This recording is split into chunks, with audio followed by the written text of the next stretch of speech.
How sweet the name of Jesus.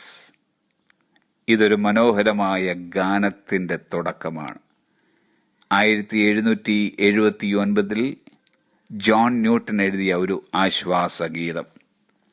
യേശു കർത്താവിനെ ആശ്വാസവും ആരോഗ്യവും, ഖേദം ഒഴിക്കുന്നവനും ഭീതി അകറ്റുന്നവനും, താതനും മാതാവും, മന്നനും മന്നായും, ആചാര്യനും സഖിയും, ജീവനും ഭാഗ്യവും, സങ്കേതവും വഴിയും, പരിചയും ഇടയനും, പ്രവാചകനും പുരോഹിതനും, രാജാവും കർത്താവും, ഭർത്താവും ലക്ഷ്യവും ലക്ഷാസ്ഥാനവും, ഗുരുവും സാക്ഷിയും മധ്യസ്ഥനുമായി വിവരിക്കുന്നു. ഈ വിവരണങ്ങളിൽ നമ്മുടെ കർത്താവിനെ ഒതുക്കുവാൻ കഴിയില്ല എങ്കിലും നമ്മുടെ കർത്താവിനെ നിത്യം സ്തുതിക്കുവാൻ ഈ വിവരണങ്ങൾ ഏറെ മതിയാകും. ഈ ഗാനത്തിന്റെ മലയാള തർജിമ, യേശുവേ തിരുനാമം എത്ര മധുരം, ഭൂമിയിൽ അഗതിക്കൻ യേശുവേ എന്നാരംഭിക്കുന്നതാണ്. യേശുവിന്റെ നാമം ശ്രേഷ്ഠമാണ്, എല്ലാ നാമത്തിനും മേലായ നാമം. സ്വർലോകരുടെയും ഭൂലോകരുടെയും അധോലോകരുടെയും മുഴങ്കാലൊക്കെയും മടങ്ങുന്ന നാമം. ഈ നാമം നമുക്കൊരു ശക്തിയാണ്. മാത്രമല്ല, ഉത്തമഗീതം 1-ാം അധ്യായത്തിന്റെ 3 പറയുന്നു, നിന്റെ നാമം പകർന്ന തൈലം പോലെ ഇരിക്കുന്നു.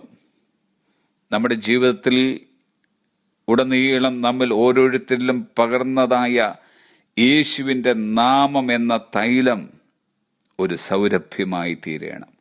ഈ തൈലത്തിന്റെ സൗരഭ്യം മണത്താസ്വദിച്ച് നമ്മുടെ കർത്താവിനെ സ്തുതിക്കുവാൻ തുടങ്ങുമ്പോൾ അവിടെയാണ് ആരാധനയുടെ മാഹാത്മ്യം വെളിപ്പെടുന്നത്.